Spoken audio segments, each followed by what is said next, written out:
Dear Papa Dudut, una sa lahat gusto ko po muna kayong batiin lahat ng maligayang bagong taon. Tawagin niyo na lamang po ako sa pangalang Wengay, 31 years old, na nakatira sa Pampanga. Sa lahat ng okasyon ay New Year ang isa sa mga okasyong pinaka-iiwasan ko noon. Ito ang araw na tinutulugan ko lang at hindi ko ipinagdiriwang. Maraming rason kung bakit hindi ko ito binibigyan ng importansya. Una ay dahil magastos ito. Pangalawa ay mag-isa na lamang naman ako sa buhay at wala akong kasamang i-celebrate ito. Pangatlo, maingay ang pagdiriwang ng bagong taon at ayoko sa maingay papadudot. Ang pinakahuli at ang pinakarason kung bakit ayoko sa bagong taon ay dahil sa malaki ang naging trauma ko sa okasyong ito. Mahirap lang ang pamilya namin noong bata ako. Taho vendor ang tatay ko samantalang dating nagtatrabaho naman sa isang loto outlet ang nanay ko. 4 kaming magkakapatid pero dahil sa hirap ng buhay ay napilitang ipaampon ng mga magulang ko ang 2 sa nakababata kong kapatid. Ako po ang panganay at ako na lamang ang natitirang anak matapos mamatay ang pangalawa kong kapatid nang dahil sa dengue noong bata pa lamang kami. Hindi na siya naipagamot ng mga magulang ko dahil na rin sa kawalan ng pera. Bata pa lamang ako ay mulat na ako. Sa katotohanan hindi maganda ang buhay namin. Mahirap lamang kami at palagi ko itong napapatunayan tuwing sumasapit ang bagong taon.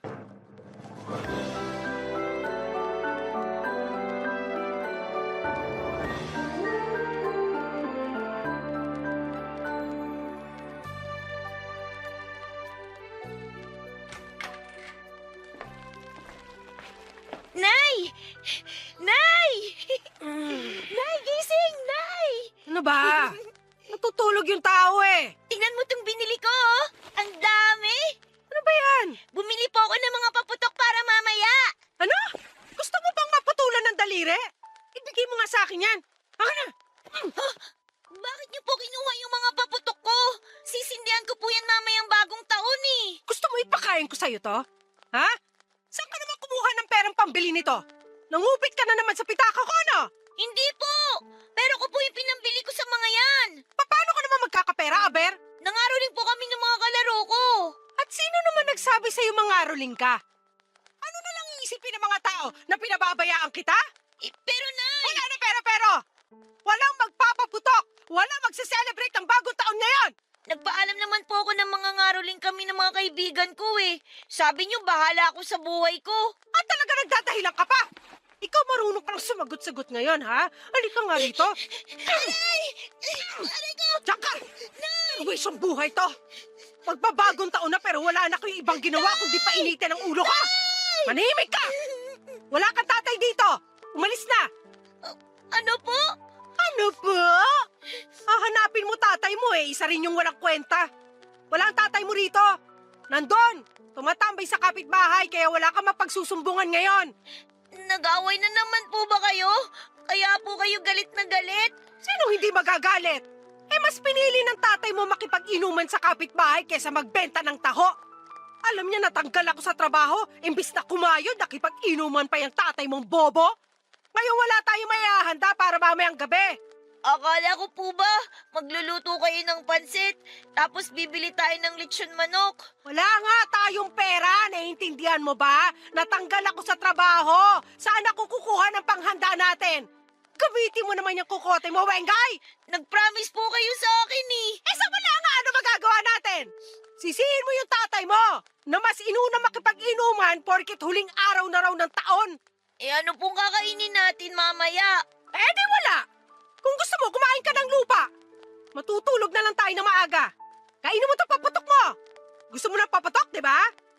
Kung hindi ka rin naman kasi tanga, kaysa ibili ng pagkain yung kinita mo sa pangangaroling mo, ibili mo pa ng paputok.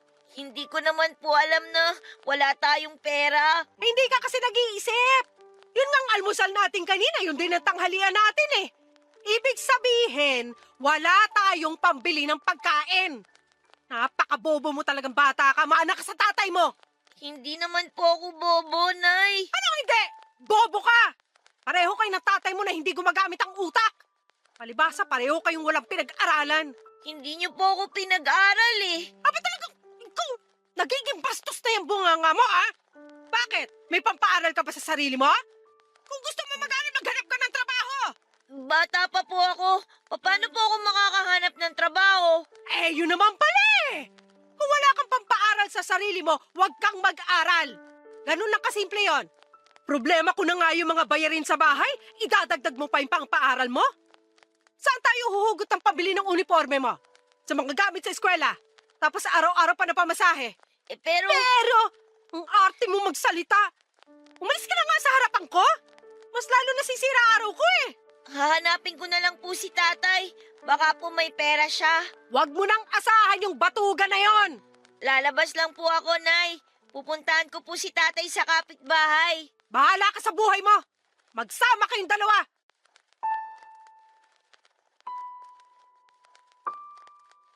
Isa yon sa pinakaunang memorya ko sa bagong taon na hinding-hindi ko pa rin makalimutan hanggang sa ngayon, Papa Dudut.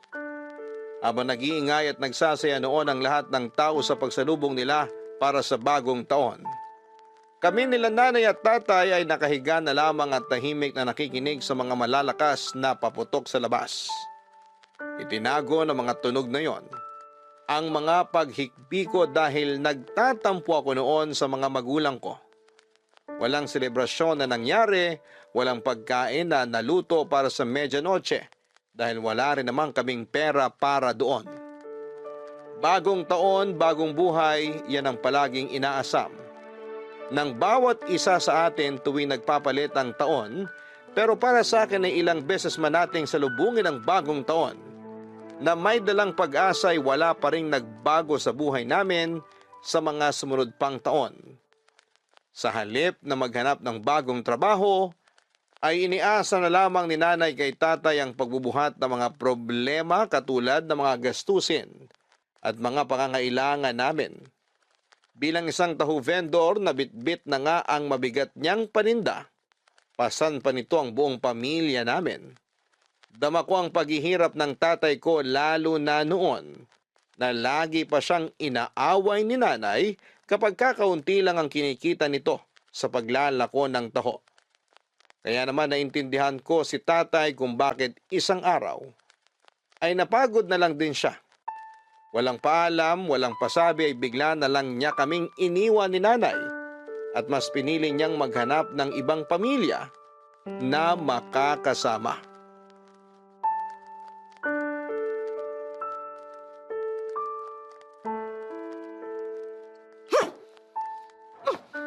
Pwesteng buhay talaga to. Puro problema na lang dumarating. Hoy, Doña Wengay! Baka naman gusto mo akong tulungan dito. Ano po yun, Nay? Mag-ayos ka na ng plato. Kakain na tayo. Anong tingin mo sa akin? Katulong mo? Sige po, Nay. Ano po bang ulam natin? May gana ka pa talaga magtanong kung anong ulam. Sinabawang sardinas. Yan lang ang nadalihensya ko ngayon. Wow! Paborito ko po yan! Paborito ko po yan. Dami mong alam. Maghain ka na lang dyan. Dami pang sinasabi. Opo. Ay, yan. Yang hawak mong plato. Ibalik mo yan. Bakit po? Plato po to ni tatay eh. Hindi na natin kailangan yan. Wala nang gagamit yan. Bakit po, Nay? Bakit wala nang gagamit nito? Nasan po ba si tatay? Wala nang tatay mo. Umalis na. Iniwan na niya tayo. Ano po? Saan naman po siya nagpunta? Sa kapitbahay na naman? Anong kapitbahay ang pinagsasasabi mo dyan? Sumama na yun sa babae niya. Napagod na raw siya sa araw-araw na pagbubunga nga ako kaya umalis na siya rito. May babae po si tatay? Ngayon mo lang nalaman? Matagal nang may babae yung hinayupak na yon. Bakit po? Ano bakit? Sa malanding lalaki yung tatay mo eh. Akala mo kung sinong gwapo. Pangit na nga't walang pera, makapal pa ang mukhang mambabae. Hindi po totoo yan, Nay. Hindi tayo kayang iwan ni tatay. Anong hindi kaya ginawa na nga niya? Bakit po siya hindi nagpaalam sa akin? Bakit? May magagawa ka ba kahit magpaalam siya sa'yo? Tulog ka kanina, kaya hindi ka na niya ginising. Palibhasa kasi lagi kang tinatanghali ng gising. Yan ang napala mo. Bakit po kasi lagi niyo siyang inaaway eh? Lahat na lang ng ginagawa niya, nagagalit kayo. At ako ba talaga sinisisi mo? Kasalanan niya kung bakit ko siya palagi pinapagalitan. Kung maayos sana siyang padre de pamilya, wala siyang maririnig sa akin. Napapagod din naman po kasi si tatay. Ang hirap po ng trabaho niya. Araw-araw siya nagbibitbit ng taho sa initan. Nakakapagod po kaya yun. Sa tingin mo siya lang ang pagod? Ako rin, Wengay. Pagod din ako. Pagod na ako sa kakaisip kung paano ko papakainin yung matakaw at bastos mong bunganga. Araw-araw pinoproblema ko kung paano ko babayaran yung mga utang ko para lang may maipakain sa pamilya natin. Pagod ang tatay mo, kamo? Wala naman yung naitutulong dito sa bahay eh. Yung kakarampot na kita niya, hinahati niya para sa bahay na to at para sa pang-inom niya. Pareho kaming pagod, pero siya may oras na magsaya, samantalang ako walang ibang pagpipilian kundi makinig dyan sa napakaarte mong pananalita. Kaya huwag mo ako sinasabihan na pagod ang tatay mo dahil mas pagod ako sa kanya. Paano na po yan, Nay? Tayong dalawa na lang pong magkasama dito? Kung gusto mo, umalis ka na rin. Layasan mo na rin ako para wala na akong problema. Hindi ko po gagawin yun, Nay. Hindi ko po kayo iiwan. Dito lang po ako sa tabi niyo. Ang sip-sip mo! Matapos mo ako sisihin sa pag-alis ng tatay mo, sa akin ka ngayong kakampi? Balimbing ka! Wala akong pakialam kahit sino pang kampihan mo sa aming dalawa. Kung gusto mo, hanapin mo tatay mo. Magsama kayong dalawa. Pareho ko po kayong mahal ni tatay. Kaya pareho ko rin po kayong gustong makasama. Ayoko pong mamili sa inyong dalawa, Nay. Napaka-plastic mo talaga. Kumain ka na nga lang dyan. Akala mo naman may magagawa ka pa eh. Wala ka namang ibang makakasama rito, kundi ako lang. Nang taong yun, mas naging malungkot na naman ang bagong taon ko, Papa Dudut. Sa pagkawala ni tatay sa buhay namin ay ramdam na ramdam ko ang paglagapak ng pamilya namin. Naging pabaya sa akin ang nanay ko habang naging abala naman siya sa mga kaibigan at paghahanap ng bagong pag-ibig. May mga araw noon na ako na mismo ang naghahanap ng makakain para lang hindi ko malamang sikmura ko. Naranasan kong mangalkal ng basura at manghingi ng pera sa mga tao para lang may maipanglaman ng tiyan. Nang taong yon ay natuto akong buhayin ang sarili ko ng mag-isa. Dahil kung aasa ako sa nanay ko ay wala akong mapapala. Nahihiyaman ay tinuruan ko ang sarili ko na kapala ng mukha ko para manghingi ng barya sa mga tao na sa tingin ko ay mas may kaya kesa sa akin. Nung nakita ni nanay ang ginagawa ko ay naisip niyang pagkakitaan ako.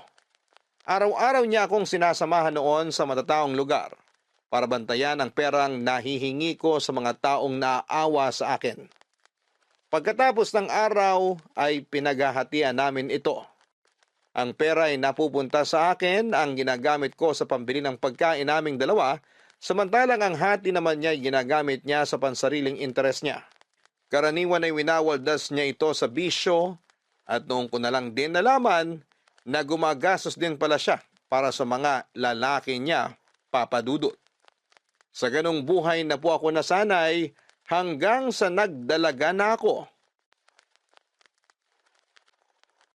Papadudot mula sa pagiging pulubi noong bata ako ay namasukan ako bilang kasambahay noong nagdalaga ako.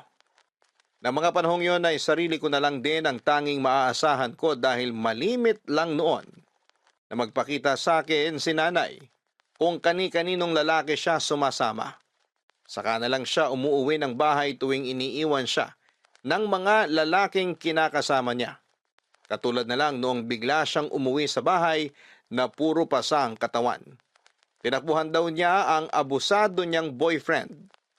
Nagulat ako noon dahil ang laki ng ipinayat niya. Awa at galit ang nararamdaman ko sa kanya noong araw na yon. Naawa ako sa sitwasyon niya samantalang nagalit ako dahil kung kani-kaninong lalaki kasi siya. Sumasama na siyang ikinapahamak niya. Pero kahit na ilang beses ko siyang pinagsabihan, hindi pa rin siya nagpapigil. Kapag nakakakilala ulit siya ng bagong lalaki, ura-urada niya akong iniiwan. Mabuti na lang kahit papaano, di tulad ni nanay, ay may nayahain pa rin akong pagkain sa kanya at nabibigyan ko siya ng pera kapag nanghihingi siya ng pera. Maaga akong natutong maging independent. Minsan kapag walang-wala ay natututunan ko na rin kumapit sa patalim para magkapera. Palagi ko noong pinapagalitan si nanay tuwing paiba-iba siya ng lalaki. Pero hindi ko inaasahan na maging ako ay ganun din ang gagawin ko. Lalaki ang naging takbuhan ko para magkapera. Kahit papaano may itsura din naman ako, Papa Dudut. Kapag may nanliligaw sa akin kahit na hindi ko mahal ay sinasagot ko sila. Malaki kasi ang natitipid ko kapag may boyfriend ako, lalo na kapag palagi nila akong binibigyan ng pagkain. Wala akong ibang choice dahil yun na ang pinakamadaling paraan para matulungan ko ang sarili ko. Ganon pa man ay hindi nagtatagal ang mga nakakarelasyon ko dahil matapos nila akong pagsawaan ay agad nila akong iniiwan. Hindi katulad ni nanay na noong nakabingwit ng isang lalaki ay bigla na lang niyang inuwi sa bahay at ipinakilala ito bilang bago ko raw na tatay.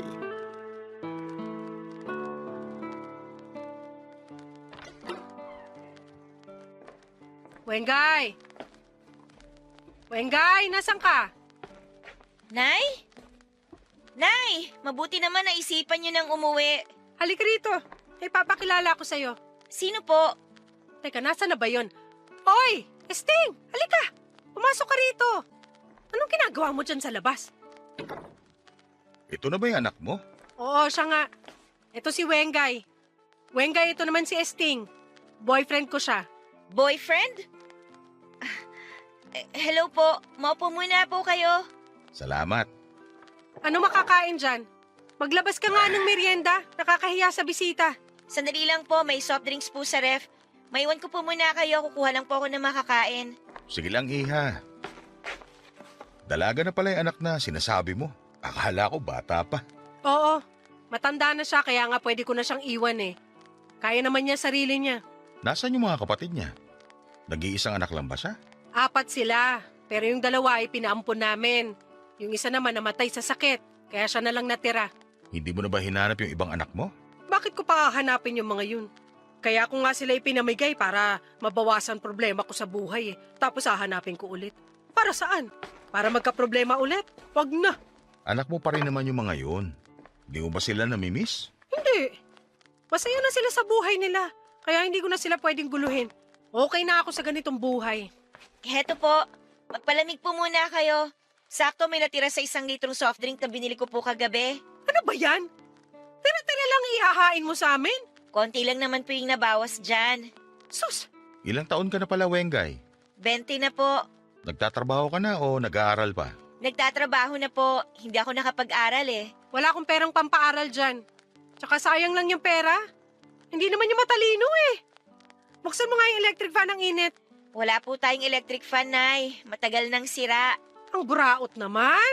Ba't di mo pinaayos? Naku, Wengay, kahit kailan talaga. Tumanda ka na't lahat hindi ka pa rin nag-iisip ng maayos. Manang-mana ka sa tatay mong walang kwenta. Inuna ko po kasing bayaran yung mga kailangang bayaran. Tsaka mag-isa lang naman po ako rito kaya hindi ko na kailangan ng electric fan. May bintana naman eh, tsaka pamaypay. Palibasa, sarili mo lang iniisip mo. Di mo na naisip paano na lang kapag umuwi ako? Anong gagamitin namin ngayon? Teka, babalik na po kayo rito? Dito na po ulit kayo titira?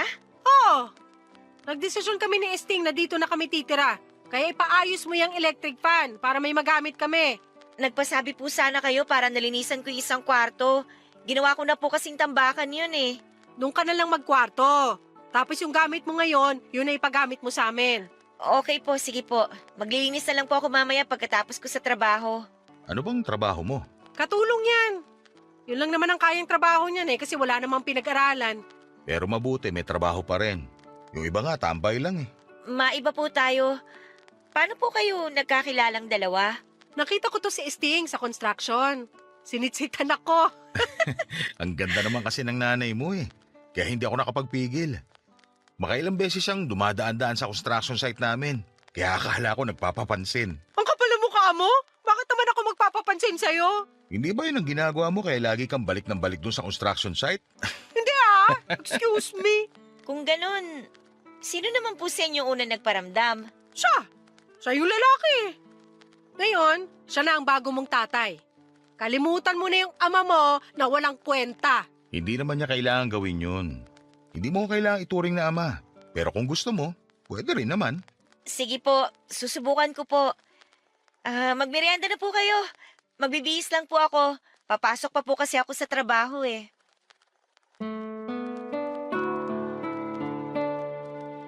Nagtatrabaho sa construction si Sting bilang foreman. Hindi ko alam kung ano ang nakita ni nanay sa kanya dahil bukod sa paubos na ang buhok nito ay hindi rin gaanong maganda ang itsura niya. Hindi naman po sa pagiging judgmental pero mukhang hindi siya naliligo at parang wala siyang matinong ginagawa sa buhay. May pagkamahangin din si Sting at parang binata kung umasta. Pero kahit na ganoon ay hindi ko man siya gusto. Para kay nanay ay wala rin naman akong lugar para pakialaman ang buhay ng nanay ko. Tumira si Sting sa bahay at sa unang mga buwang pagsasama namin sa isang bubong ay sinubukan niyang magpakaama sa akin kahit na hindi naman ako naghahanap ng ama. Sa loob ng 4 na taon ay unti-unti ring lumabas ang totoong ugali nito. Nagfeeling hari siya sa loob ng bahay namin na parabang siya ang bumubuhay sa amin kahit na ang totoo ay ni hindi man lang siya naglalabas ng pera para sa aming mag-ina. Naging palamunin lamang siya at sa halip na si nanay lang ang inaalagaan ko ng time na yon ay dumagdag pa siya. Katulad na lang noong first time niyang mag-celebrate ng bagong taon sa amin. Sa unang pagkakataon ay inakala kong magkakaroon ako ng maayos na handaan sa bahay. Dahil malaki-laki ang nakuha kong bonus mula sa mga amo ko. Ang mga pagkaing hiling ko lang noong bata pa lamang ako ay inihanda ko para sa New Year. Pero ang inaasahan kong magandang selebrasyon ay nauwi sa gulo, papadudot dahil kay Sting. Sa susunod, tawagan mo ako. Hindi yung bigla-bigla ka na lang susugod sa bahay ng kaibigan ko para magkalat. Nakakahiya ka. Sa tingin mo, hindi ko ginawa yon? Kanina pa ako tawag ng tawag sa'yo. Sabi ko naman sa'yo, pauwi na ako. Ano bang hindi mo maintindihan doon? Bakit kailangan mo pa ako sunduin? Ginawa mo pa akong bata sa harap ng mga kumpare ko. Yan ang napapala ng hindi nakikinig. Sinabi ko umuwi ka ng 10:00, hindi mo ginawa? Ano, doon ka na magbabagong taon? Paulit-ulit ka naman eh. Parang ka sirang plaka. Sabi ko nga pauwi na ako. Pauwi na ako kanina. Naiintindihan mo ba? Ulitin ko ba? Pauwi na ako kanina. Hindi ka lang makapaghintay. Ako pa uutuin mo. Sting, alam ko ng ugali mo. Sinong niloko mo? Pauwi mo mukha mo. Todo laklak ka pa nga nung nakarating ako doon eh. Saan doon yung pauwi? Ha? Wag ako, Sting, ha? Nay, Chong Sting, ba't na naman ba kayo nag-aaway? Bisperas ng bagong taon, no? Ang init ng ulo nyo. Pagsabihan mo tong nanay mong KJ, hindi marunong lumugar. At ako pa talaga yung di marunong lumugar.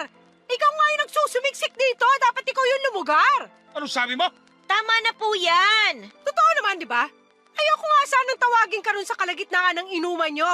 Pero sa kapal na mukha mo, kailangan pa talaga na sunduin ka. Nay, tama na yan. Lasing si Chong Sting. Huwag niyo na siyang patulan. Lasing ako pero alam ko ang naririnig ko. Huwag kang makialam dito, Wengay. Away namin to ng nanay mo. Hindi po ba pwedeng ipagpabukas niyo na lang yung away niyo? Magbabagong taon tayong ganito na maiinit sa mga ulo niyo? Alam mo, Wengay, isa ka pa eh. Kung ayaw mo makarinig na nag-aaway, lumabas ka. Nangingialam ka sa away ng may away. Akala mo naman may magagawa ka. Ang gusto ko lang naman po magkaroon ng maayos na bagong taon. Manahimik ka! Tumadagdag ka pa sa init ng ulo ko eh. Pagbigyan mo na yung nanay mo. Hindi ka pa ba sanay sa ugali niyan? Ano sinabi mo? Huwag mong iniiba yung usapan, ha? Sa susunod kapag sinabi ko umuwi ka na, umuwi ka na. Naiintindihan mo yan? Ano ako, bata? Uuwi ako kung kailan ko gustong umuwi. Ganon? O sige, bumalik ka. Balikan mo yung mga kainuman mo. Labas! Pababalikin mo ako ngayon kung kailan pinahiya mo na ako sa mga kainuman ko? Mas gusto mo makipag-inuman doon kaysa makasama kami, di ba? O sige, bumalik ka ron! Wag na! Dito na lang ako. Hindi! Nagagalit ka, di ba? Ayaw mo umuwi? Sige! Pagbibigyan kita ngayon, umalis ka na! Nay! Alis sabi! Uy! Ano, Pinang? Huwag mo nga ako tulak! Siyang itulak! Lumayas ka sa harapan ko! Bumalik ka na ron! Nay, tama na yan! Sabi huwag mo ako tinutulak! Nay, okay lang po ba kayo? Walang niya ka! Huwag mo inuubos ang pasensya ko, Pinang! Pasensyoso akong tao! Pero kapag naubos ang pasensya ko, kawawa ka sa akin! Tama na po! Tama na sabi! Tandaan nyo to, ha? Hindi porket nakatira ako rito sa pamamahay nyo, mauutos-utusan nyo na ako! Ilugar nyo yung pag-uugali yung dalawa! Ano ba yung pinagmamayabang nyo? Itong bahay nyo? Gusto nyo surugi ko to? Itong mga pagkain na to, pinagmamalaki nyo to, ha? Esther naman! Bakit niyo naman tinapon yung mga pagkain? Ilang oras ko pong pinagandaan ng mga yan! Walang magbabagong taon sa bahay na to! Sabay-sabay tayo magdusa, mga bullshit kayo! Hayop ka talaga! Napakademonyo mo! Dahil sa nangyari ay sinalubong namin ang bagong taon na hindi nagpapansinan. Masama ang loob ko kina Nanay at Esting dahil akala ko noon ay makakaranas na rin ako ng maayos na pagsalubong ng bagong taon. 24 years old na ako noon pero never pa ako nagkaroon ng maayos na medianoche. Kaya hindi ko itinago sa kanilang dalawa ang galit ko. Noong napansin nilang hindi ko sila kinakausap ay humingi rin naman sila ng tawad sa akin. At sinubukan nilang bumawi. Binilhan nila ako ng pansit kapalit ng sinayang nilang pagkain noong besperas. Pero hindi pansit ang kailangan ko ng mga oras na yon. Hindi pansit ang makapagpapaalis ng nararamdaman kong inis dahil hindi naman yon ang gusto ko. Ang gusto ko ng panahon na yon ay magkaroon na ng pagbabago sa buhay ko. At mukhang malabo nang mangyari yon. Hanggat hindi nagbabago ang ugali ng magulang ko, ay hindi mangyayari ang pagbabagong inaasam ko. Hindi ko man gusto pero kailangan kong tanggapin ang katotohanan na isang taon na naman ang dadanasin ko habang tinitiis ko ang pag-uugali ng aking ina at tatay-tatayan. Sa puntong yon ng buhay ko ay sanay na ako sa malas na buhay. For 24 years, kinaya ko ang mga problema sa buhay ko. Kaya paniguradong kakayanin ko ang isa na namang taong paghihirap. Pero, ang hindi ko inaasahan, mas lalala pa pala ang buhay na mararanasan ko noong taong yon mula sa mga kamay ng tatay-tatayang kong si Esting. Bago natapos ang taon ay isang bagay ang nangyari na lalong sumira sa alaala ko sa bagong taon. Nasira man ang New Year ko noong huling taon, ipinangako ko sa sarili ko noong panahong yon na gagawin ko ang lahat para maging successful ang pagsalubong ko sa susunod na bagong taon. Hinanda ko ulit ang mga pagkain na matagal ko nang gustong ihanda para sa medianoche. Sa katunayan, tinulungan pa nga ako noon ng nanay ko sa pagluluto ng mga pagkain. Sobrang saya ko ng araw na yon, Papa Dudut, dahil sa unang pagkakataon ay ramdam ko ang saya at excitement sa pagdating ng bagong taon. Lahat ay nasa good mood, lahat ay masaya, lahat ay excited na. Nagbigay pa nga ako noon ng pang-inom nila Esting at nang imbita siya ng kaibigan sa bahay para maagang mag-celebrate. Nang time na yon ay damang-dama ko na ang bagong pag-asa na dala ng bagong taon. Sabay-sabay naming hinintay ang pagtatapos ng taon at sabay-sabay naming sinalubong ang bagong taon na masaya at puno ng pag-asa. Nakahinga ako dahil sa wakas ay naranasan ko rin ang matagal ko nang hinahangad na masaya at matagumpay na New Year. Pagkatapos panoorin ng pailaw sa kalangitan, ay agad akong nagpahinga sa kwarto ko dahil napagod ako sa buong araw na paghahanda. Iniwan ko sina Nanay at Esting na nagpatuloy sa pakikipag-inuman sa labas ng bahay. Habang mahimbing na natutulog ay nagulat ako nung bigla na lamang bumukas ang ilaw sa kwarto. Nalimpungatan ako sa pagkakatulog at ang unang nakita ng mga mata ko ay si Esting na nakatayo sa may pinto. Bago ko pa man matanong kung anong ginagawa niya sa kwarto ko ay agad siyang dumagaan sa akin at sa kanya ako sinimulang pagsamantalahan. Amoy na amoy ko ang alak sa kanyang sistema. Kahit na anong pagpupumiglas ko ay hindi ko siya nalabanan.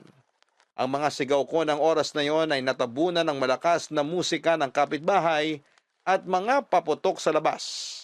Hindi na ako nakatulog matapos ang mga nangyari. Papadudot tulala na lamang ako noon habang pinagmamasdan ko ang pagliwanag ng paligid ko.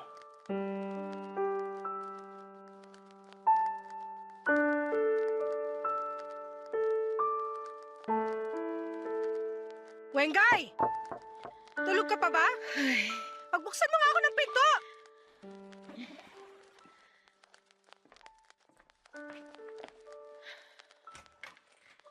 Bakit po, Nay? Anong bakit tunay?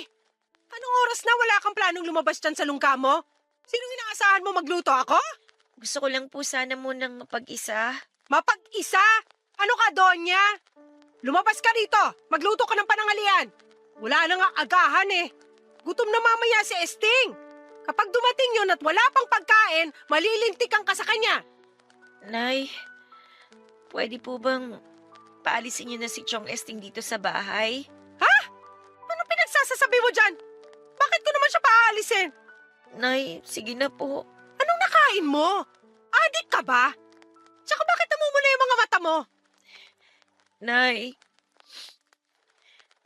pinagsamantalahan po ako ni Chong Esting kagabi. Bakit ka naman niya pagsasamantalahan? Eh, hindi ka naman kagandahan. Totoo po yung sinasabi ko. Nung natulog na kayo, pumasok siya dito sa kwarto ko. Paano naman siya makakapasok sa kwarto? May palagi ka nga naglalak ng pinto. Gumagawa ka ng kwento eh.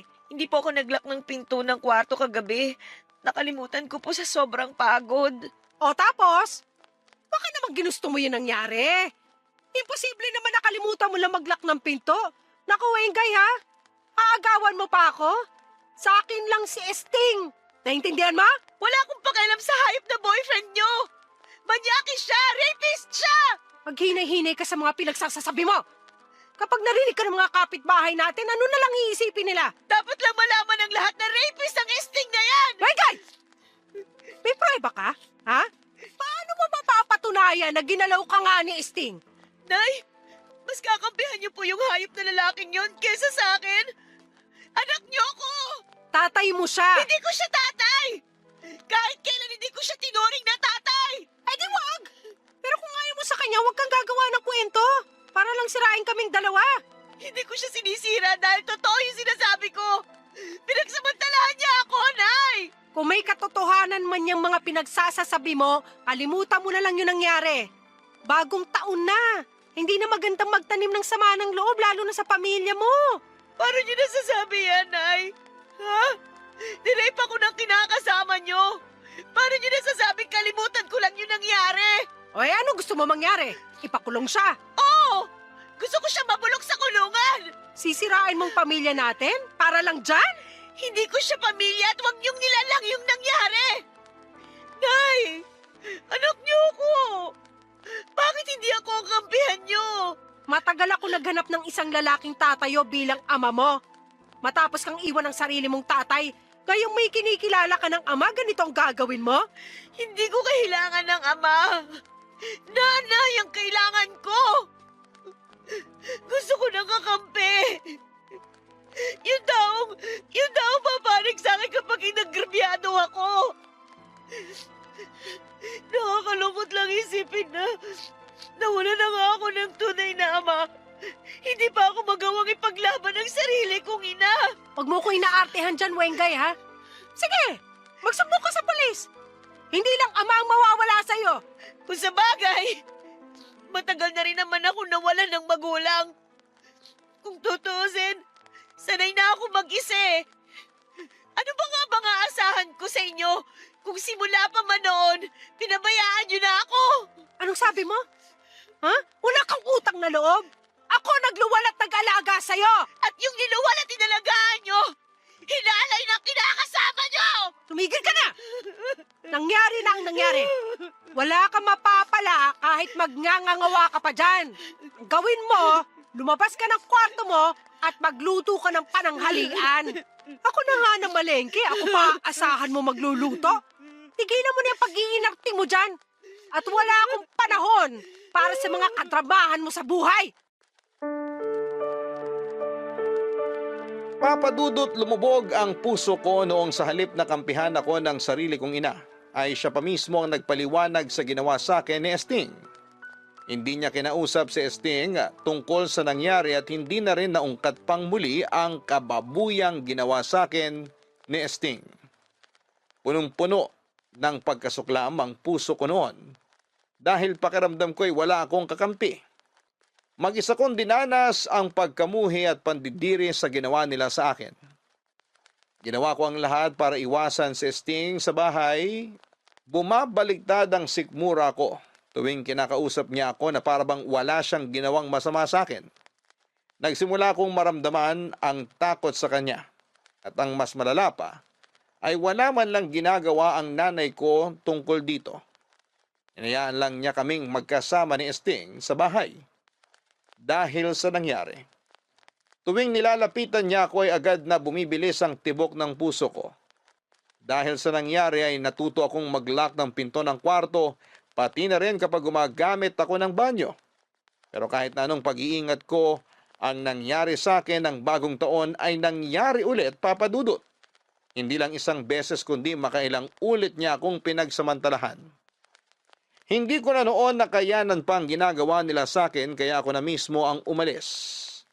Nag-request ako sa amo ko kung pwede bang mag-stay in na lamang ako sa kanila. At nung nalaman nila kung ano ang dahilan ko ay agad naman silang pumayag. Sa katunayan ay nagsuggest pa silang isumbong ko sa pulis ang nangyari sa akin pero dahil sa ayoko na ulit silang makita ay pilit ko na lamang kinalimutan ang mga nangyari. Ganon pa man. Kahit nagpakalayo-layo na ako, ay hindi pa rin ako tinantana ni Esting, Papa Dudut.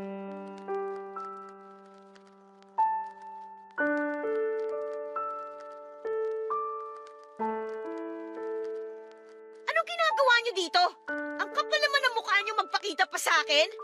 Sinabihan ko na kayo na kapag lumapit pa kayo sa akin, ipapapulis ko na kayo, di ba? Sandali, nagpunta ako rito para makausap ka. May kailangan ka malaman. Wala na akong pakialam sa inyo. Lumayas na kayo dito kung hindi, magsusumbong ako sa mga amo ko. Alam nila kung ano mga kahayupang ginawa mo sa akin. At willing silang tulungan ako na ipakulong kayo. Wengay, makinig ka muna. Tungkol ito sa nanay mo. Wala na akong nanay.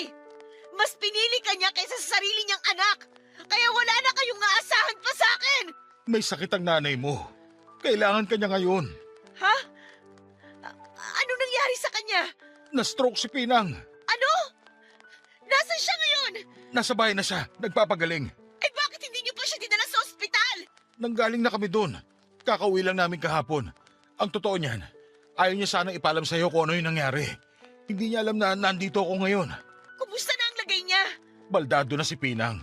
Hindi na siya makalakad ng maayos. Hindi na siya makagalaw ng maayos. Paano ko malalaman kung totoo yung mga sinasabi mo? Wala na akong tiwala sa'yo. Anong mapapala ako sa pagsisinungaling? Alam kong marami kami nagawang kasalanan sa'yo ni Pinang. Pero maniwala ka man sa hindi, nagpapakabuti na kami ngayon simula nung iniwan mo kami. Nagbago na kami, Wengay. Hindi nga dapat ako hihingi ng tulong sa'yo eh. Pero wala na talaga ako ibang malapitan. Anong klaseng tulong naman ang kailangan mo? Wala akong pera. Wala pa akong ipon ngayon. Hindi pera ang kailangan namin kundi suporta mula sa'yo. Naghahanap na ako ng trabaho ngayon. Kailangan ng nanay mo na matinding gamutan para makarecover siya. Pero hindi ko siya pwedeng iwan. Gawa nga ng hindi niya na kayang igalaw pa yung kalahating parte ng katawan niya. Ang gusto ko lang naman mangyari bantayan mo siya habang wala ako sa bahay. O paano tong trabaho ko? Mababait naman ang mga amo mo eh. Siguro naman, maiintindihan nila yung sitwasyon mo ngayon. Papayagan ka naman siguro nila kapag nagpaalam ka ng maayos sa kanila. Susubukan ko muna silang kausapin. Maraming salamat. Kinapalan ko talaga ang pagmumukha ko para... Hindi mo ako kailangan pasalamatan. Babalik lang ako sa bahay para kay nanay at hindi para sa'yo. Pero may kondisyon ako. Ano yun? Gagawin kong lahat para lang matulungan mo ang nanay mo. Huwag mo kong kakausapin. Huwag mo kong lalapitan. Layuan mo ako kapag nasa bahay ako. Babantayan ko lang si nanay doon. Pero wala nang rason para magkaroon pa tayo ng ugnayan. Naiintindihan ko. Huwag ka mag-alala. Kung yan ang hiling mo, gagawin ko yan ng buong puso. Sana mapatawad mo na ako sa nagawa ko. Hindi na kita mapapatawad sa ginawa mo sa akin. Sinira mo yung buhay ko. Hindi ko bibigay sa iyo yung kapatawaran na hinihingi mo hanggat nabubuhay pa ako. Dahil walang kapatawaran ang ginawa mo sa akin. Alam kong mahirap magpatawad. Pero tao lang naman tayo. Ang Diyos nga nagpapatawad. Huwag mo ko itulad sa Diyos. Hindi ako santo. At kahit ano pang gawin mo, hindi na mawawala sa isipan ko yung kahalayang ginawa mo sa akin. Araw-araw kitang isusumpa hanggang sa dumating sa'yo yung karma na nararapat lang para sa'yo. Ito na yung karma ko. Pinagdadaanan ko na ngayon ang karmang sinasabi mo. Hindi mo to pwedeng ituring na karma kung si nanay naman ang naghihirap para sa mga kasalanang ginawa mo. Alam ko may mas mabigat pang darating para sa'yo. Yun ang hintayin mo. Hindi natutulog ang Diyos. At alam ko may nakahanda na siyang parusa para sa'yo.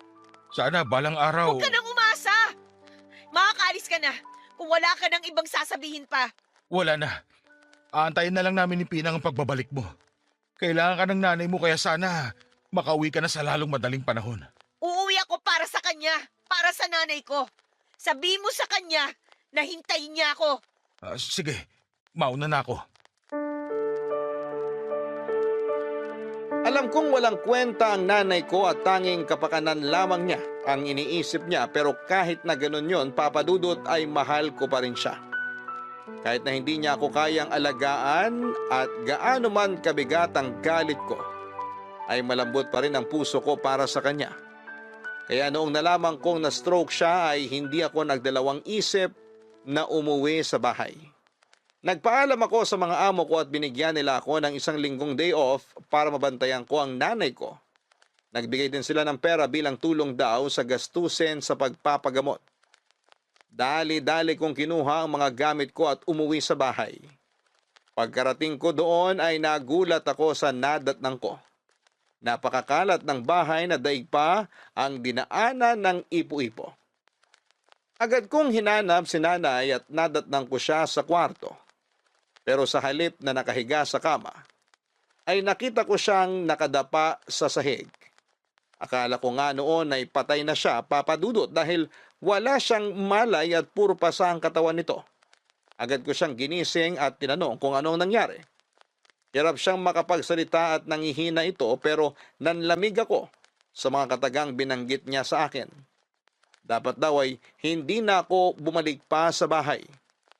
Doon ko lang na-realize na pinapunta ako ni Esting doon hindi dahil may sakit si nanay, kundi dahil may iba pa siyang pinaplano para sa akin. Nagmadali akong lumabas para sana humingi ng tulong, pero bago pa man ako makalabas ng kwarto, ay sinalubong ako ni Esting, Papa Dudut.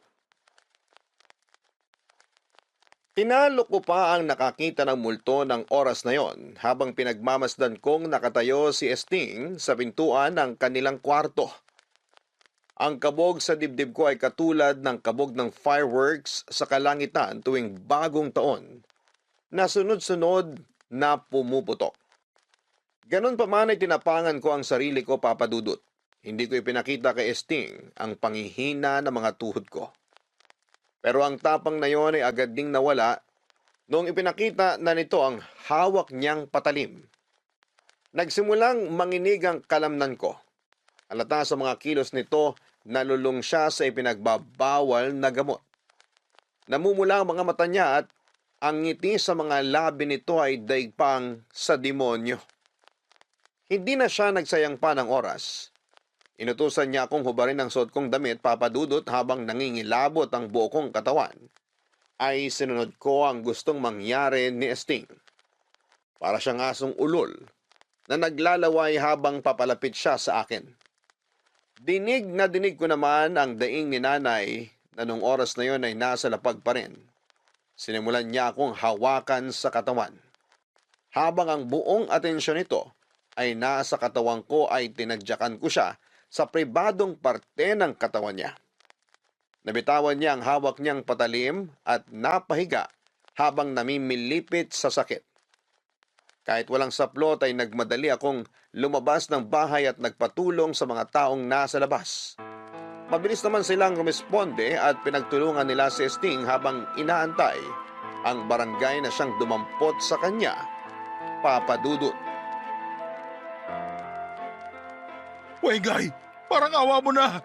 Patawarin mo na ako. Kahit ilang kapatawaran pa ang hilingin mo sa akin, hindi kita mapapatawad. Bigyan mo pa ako ng isa pang pagkakataon. Magbabago na ako. Gagawin ko lahat ng gusto mo. Huwag mo lang ako ipakulong. Magdusa ka ngayon! Wengay naman, tatay mo ko. Hindi kita tatay! Wala akong tatay na katulad mo! Kaawaan mo naman ako. Hindi dapat kinakaawaan ng isang tulad mo. Ito na yung karma mo, Chong Esting. Mabulok ka na sa kulungan. Sana pagdusahan mo rin ang pinagdaanan ko sa mga kamay mo. Sana maranasan mo rin ang doble pa ang mga ginawa mo sa akin. Pakiusap naman. Patawad. Patawarin mo na ako. Magbabago na ako, pangako. Wala akong pakialam kahit magbago ka pa. Matagal kong hinintay ang araw na to. Araw-araw ko pinapanalangin ang hustisyang matagal ko nang sinisigaw. At ngayon yung araw na yon. Nakamit ko na yun ngayon. Paano na si Pinang? Kailangan ako ni Pinang. Kailangan ako ng nanay mo. Hindi niya kaya na wala ako sa tabi niya. Hindi ka kailangan ng nanay ko. Mulat na siya sa kademonyohan mo. Kitang-kita na niya mga sungay mo, kaya wala ka nang aasahan sa kanya. Mahal namin ang isa't isa. Hindi mo kami masisira. Mahal ka niya pero kailanman hindi mo siya minahal. Ginamit mo lang yung nanay ko para may matirahan ka. Kung naloko mo nanay ko ako, hindi mo ako manaloko. Wala kang utang na loob. Ako tumayo bilang ama mo nung iniwan ka na sarili mong tatay. Ako pumalit sa trabaho niya bilang tatay mo. Hindi kita hiniling para maging tatay. Kaya ko mabuhay ng walang tatay. Kaya kong alagaan ang sarili ko, kaya wag mo palabasin na may ambag ka sa buhay ko. Dahil ang tanging ginawa mo lang sa akin, alam mo kung ano? Yung sirain ako. Wala akong utang na loob sa'yo. Matapos sa mga ginawa ko sa inyo mag-ina, ganito igaganti mo sa akin? Sa mga bagay na ginawa mo sa aming dalawa, dapat lang nagantihan ka namin. Alam mo kung tutusin, kulang pa nga to eh. Hindi sapat ang kulungan para sa mga hayop na katulad mo. Dapat nga hindi ka namin inihahalin tulad sa hayop eh. Kasi yung hayop, mas matino pa kaysa sa'yo. Isa kang basura. Isang basura na hindi dapat binibigyan ng halaga. Kung makapagsalita ka, akala mo dami mo may pagmamalaki ah. Ano ba ipinagmamayabang mo sa buhay? Katulong ka lang naman, hindi ba? Oo! Katulong nga ako. Pero matino akong tao. Hindi katulad mo na daig pa yung demonyong nasusunog na sa impyerno.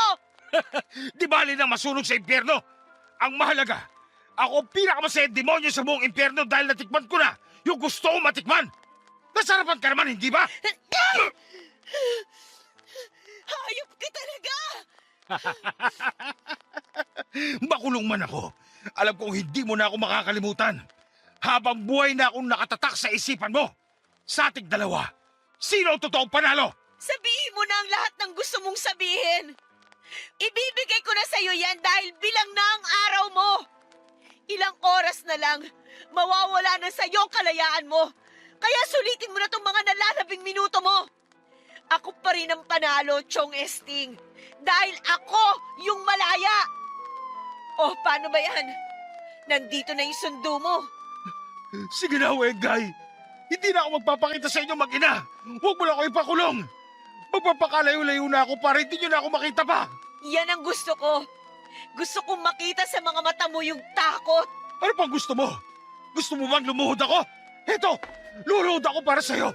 Parang awa mo na. Kawaan mo naman ako. Minahal ko din naman ang nanay mo eh. Talaga ba? Tinatanong mo kung ano pa ang gusto ko? Ang gusto ko at matagal ko nang hinihiling. Makita na nilalangtak ka ng mga uod yang nabubulok mong katawan sa bilangguan! Nakulong si Sting sa patong-patong na kaso. Samantalang tinulungan naman ako ng mga amo ko para maipagamot si nanay sa ospital. Nagtamo ito ng ilang bali sa buto at maraming pasa sa iba't ibang parte ng kanyang katawan.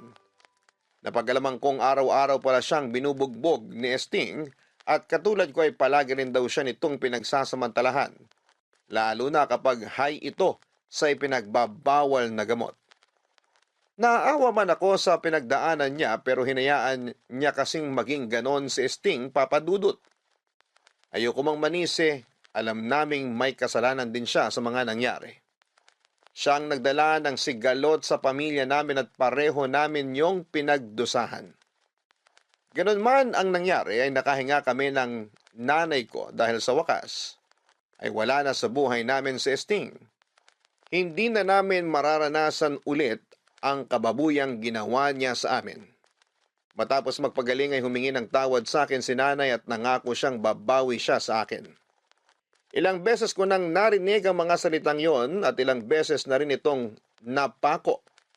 Kaya hindi na ako umasa pa na magbabago si nanay. Pero pinatunayan niya sa akin na tunay nga siyang nagsisisi sa mga nangyari. Sa mga sumunod na buwan ay naghanap siya ng trabaho at tumigil na rin sa pakikipagkilala sa iba't ibang lalaki. Sa unang pagkakataon, bumawi nga siya sa akin. Sa unang pagkakataon ay naramdaman ko ang kalinga ng isang magulang. Sa unang pagkakataon ay nagkaroon ako ng isang ina na matagal ko nang gustong maranasan, Papa Dudut. Sabay kaming bumangon ni Nanay Pinang at sa mga sumunod na pagtatapos ng taon ay nagkaroon kami ng masagana at tahimik na selebrasyon. 4, 3, 2, 1! Happy New Year! Happy New Year, anak! Happy New Year din, Nay! Oh, ano po yung ginagawa niyo? Nag-aalok ng barya. Pampaswerte to, baka sakaling swertihin tayo pagdating sa pera ngayong bagong taon. Ay, nako, Nay. Sana nga po.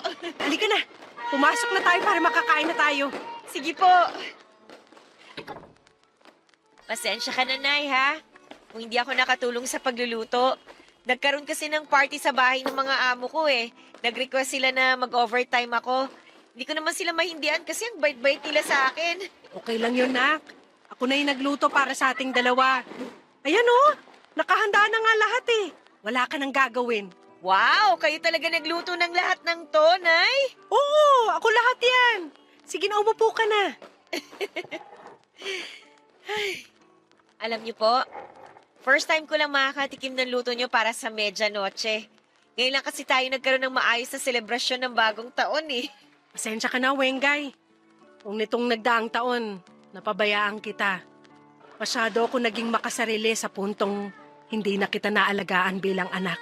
Aminin ko, medyo may tampo ko sa inyo noon, Nay. Nakakainis kasi yung mga desisyon niyo eh. Pero narealize ko rin naman na yung buhay niyo ngayon eh, first time niyo lang din na danasin. Kaya sinubukan ko po kayong intindihin sa abot ng makakaya ko. Alam kong marami akong kasalanang nagawa sa'yo. Isa sa pinagsisisihan ko ngayon nung dinala ko rito si Esting. Masyado ako nabulag sa pagmamahal ko sa kanya sa puntong hindi ko na nakita yung mga maling ginagawa niya. Sorry talaga kung wala ako nung nangangailangan ka ng kakampi. Sorry kung sa halip na ikaw ang kampihan ko, kay Esting pa ako pumanig. Yung nangyari sa akin, habang buhay na lamat yun na dadalin ko hanggang sa pagtanda ko. Pero wala kayong kasalanan doon, Nay. Si Esting ang may kasalanan sa akin. At kung may mali man kayo, yun yung hindi niyo ako pinaniwalaan. Masama akong ina, alam ko yon. Hindi ako naging mabuting ehemplo sa'yo. Sarili mong ina yung nagpahamak sa buhay mo. Lahat ng yon dahil lang sa kagagahan ko. Pero pangako ko sa'yo, babawi ako. Pupunan ko lahat ng pagkukulang ko sa'yo simula nung bata ka pa. Salamat, Nay. Mabuti naman po at natauhan na kayo. Sana nga magbago na kayo. Kahit huwag na kayong bumawi sa akin. Kahit para sa sarili nyo na lang po. Mas mapapanatag pa yung loob ko kapag nakita ko kayong inaalagaan nyo yung sarili nyo. Hindi yung katulad ng dati na mali-mali yung mga pinipili nyong desisyon. Nagawa ko lang naman yon dahil pangarap ko rin magkaroon ng maayos na buhay, ng masayang pamilya. Hindi yun naibigay ng tatay mo, kaya naghanap ako ng pupuno sa puwang na yon. Umasa ako noon na si Esting na makakagawa nun, pero sa halip na kaginhawaan ng ibigay niya, mas lalo pa tayong nalugmok. Hayaan nyo na po yung nangyari, Nay. Matuto na lang po tayo sa mga pagkakamali natin. Yun ang maganda sa bagong taon eh. may kakayahan tayong magsimula ulit. Tsaka kalimutan yung mga masasamang nangyari sa nakaraan. Ngayong bagong taon, Nay, magsimula ulit tayo. Sige, gawin natin yan. Kahit hindi na tayo buo, kahit dadalawa na lang tayo, subukan nating ayusin ang buhay natin. Magtulungan po tayo, Nay, ha? Makakaasa ka. Nangangako ko sa'yo na hindi na kita iiwan. Alam niyo, Nay, sobrang saya ko ngayon. Matagal ko pong hiniling na mangyari tong araw na to. Hindi niyo alam kung gaano kasaya yung puso ko ngayon. Ako rin. Masaya ako. Sobra. Ano, Nay? Kain na tayo? O sige, etong plato. Salamat po. Ano po tong dilaw na kakanin? Arroz Valenciana yan. Parang paella pero Pinoy version. Namana ko yan sa lola mo. Ganyan ang laging niluluto niya para sa amin nung bata pa lang kami. Ah, mukhang masarap po yan ah. Amin na yung plato mo. Lalagyan ko.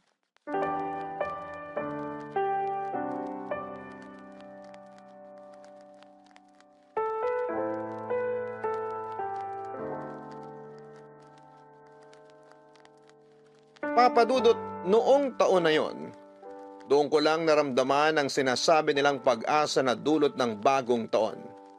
Noon lang ako nagkaroon ng excitement na harapin ang bagong buhay na dala ng pagpapalit ng taon. Sa mga unang buwan ng bagong buhay na meron kami ni nanay, ay nakaramdam ako ng saya at pagkakontento. Pero sa kasamaang palad ay muling nanumbalik ang dating ugali ni nanay. Nagsimula ulit siyang mapunta sa maling direksyon at sumama sa mga lalaking nakakakilala niya. Nadismaya ako dahil nagtiwala akong tuluyan ng magbabago si nanay, pero totoo nga siguro ang kasabihan na mahirap nang palitan ng ugaling matagal nang nakasanayan. Katulad ng dati kong ginagawa ay wala akong ibang choice kundi ang tanggapin na lamang ang buhay na pinili ng aking ina. Hinayaan ko na lamang nakapalaran na magdikta ng buhay niya. Basta ang panalangin ko lang ay hindi na maulit pa ang ginawa sa kanya ni Esting. Muli akong iniwan ni nanay at simula noon ay hindi na ulit kaming nagkita pang dalawa. 5 taon na ang lumipas simula noong araw na yon, papadudot. Maayos na ang buhay ko ngayon, mag-isa man ay may maayos naman akong trabaho kaya masasabi kong nasa tahimik na buhay na ang kalagayan ko. Sa loob ng 5 taon na yon ay never akong nag-celebrate ng New Year. Sa kalagitnaan ng pagsasaya ng lahat ay tulog lamang ako. Para sa akin ay normal lang ang okasyon na yon, pero sa pagkakataong ito ay naisip kong mag-celebrate para sa taong 2025. Naisip ko na baguhin ang takbo ng buhay ko ngayon at palitan ng magagandang memorya ang masasalimuot kong nakaraan. Ito po ang aking kwento, malungkot, magulo pero patuloy pa ring lumalaban para sa pangarap at buhay. Happy New Year po sa inyo, Papa Dudot, at sa lahat ng nakikinig ngayong araw. Ang inyong forever kapuso at kabarangay, Wengay. Ang pagbabago ng taon ay higit pa sa simpleng pagbabago ng kalendaryo. Itong hudyat ng bagong kabanata sa ating buhay. Bagong pahina na naghihintay mabigyan ng mga bagong kwento. Ito ang pagkakataon natin na bitawan ang nakaraan at yakapin ang bagong simula at pag-asa na Dear Papa Dudut, ako nga pala si Missy, 20 years old, isang Gen Z. Laging in sa kung ano man ang trending sa social media. Sa mga trending ngayon na sayaw, kanta at prank ay mukhang nasubukan ko na lahat. Lagi ako nakatambay sa TikTok para hindi ako nahuhuli sa uso. Kabilang ako sa mga abangers na mga pinopost sa inyong TikTok channel sa Barangay LS. Kaya naisipan ko rin mag-share ng story ko sa inyo. Baka sakaling sumikat din po ako tulad ng mga nakikita kong trending na story sa Facebook. Lalo na yung mga tungkol sa journey nila sa kanilang forever.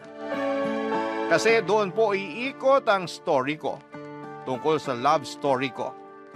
Wala pa akong nagiging boyfriend at madalas ay puro ka-talking stage lamang tuwing bakasyon. Tapos kapag pasukan na ay bigla na lamang manggo-ghost. Nagkaka-crush din ako sa mga kaklase ko pero hindi umaabot sa point na nililigawan ako. Hindi naman ako pangit Sabi nga nila ay kamukha ko raw si Thea Tolentino, lalo na kapag sumasayaw at ngumingiti ako. Kaya masasabi kong hindi naman ako pangit. Only child ako at kasama ko sa bahay si Mama. Si Papa naman ay isang OFW sa Qatar at pareho silang 40 years old. 18 years old lamang sila nung pinanganak ako at masyado pa silang bata para harapin ang buhay mag-asawa. Pero nagawa nila ng paraan dahil pareho nilang mahal ang isa't isa. Hindi po ba kapag may pagmamahal ay madali na lamang malagpasan ang bawat problema? Kaya ayon, strong pa rin ang relationship nilang dalawa, Papa Dudut. At napalaki nila akong maayos at puno ng pagmamahal. Lalo na si Mama na lagi kong kasama sa bahay. Super close kaming dalawa na para kaming magkaibigan lang. Madalas nga po nakakasama ko siya sa mga trending na kanta, sayaw, at maging sa prank.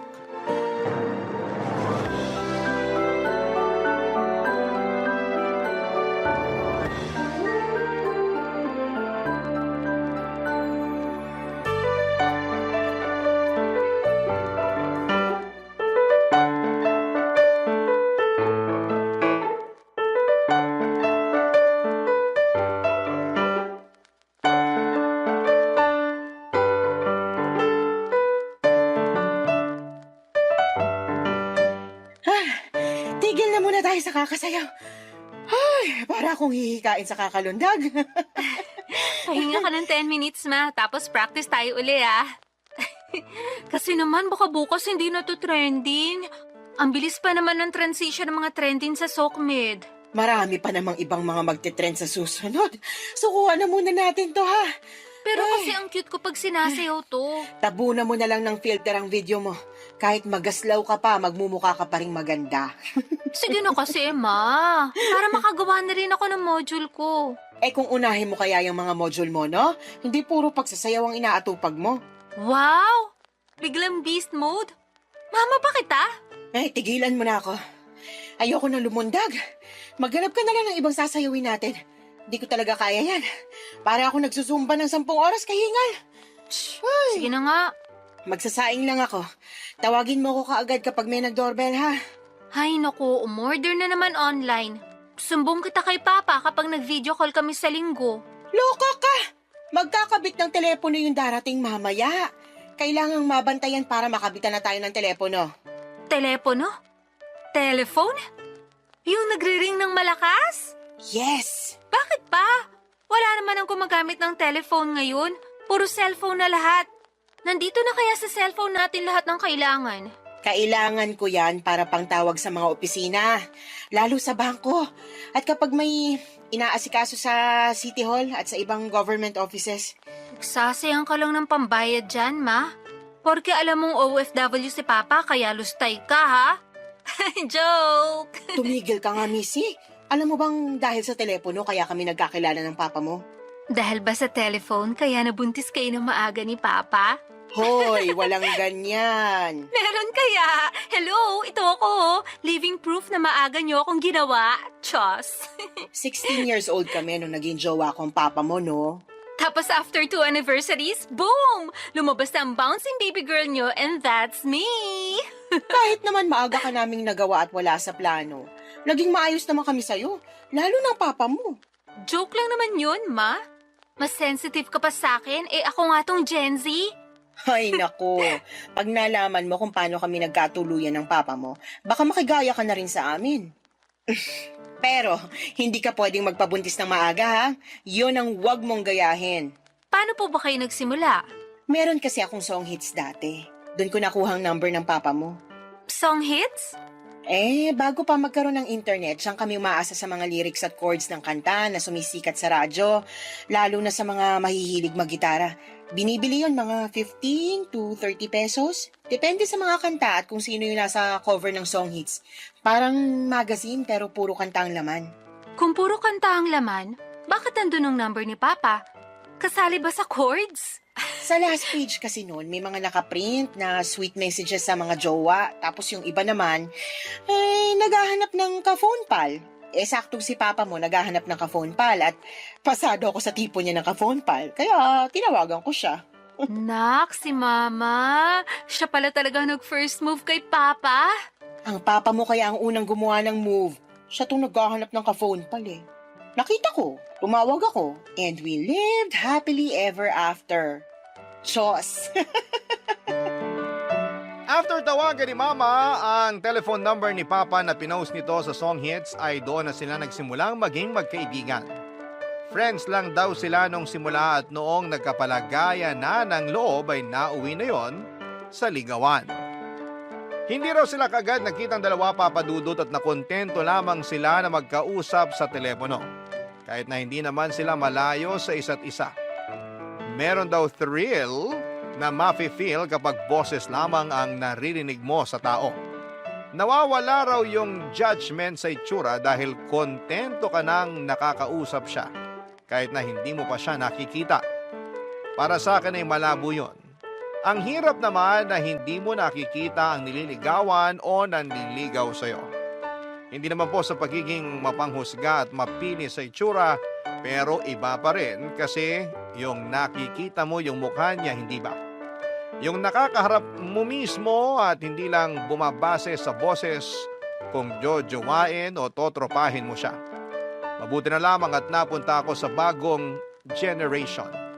Hindi ko napagdaanan ng mag-overthink kung ano ang itsura ng nakakausap ko sa telepono. Kaya lang sa generation namin ang hirap makahanap ng true love. True love na madalas ay natatagpuan sa mga magulang at lolo't lola natin. Bibihira nang makahanap ng ganon. Siguro yung epekto ng makabagong panahon. Doon ako napaisip, paano kung gayahin ko ang love story ng magulang ko?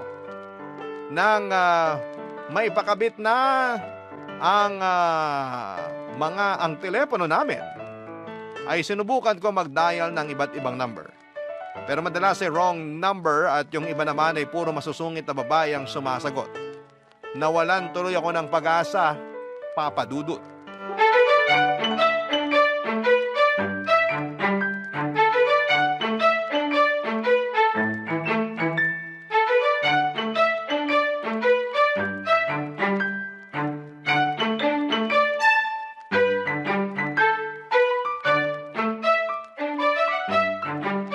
Masubukan nga tong telephone. Makatawag nga.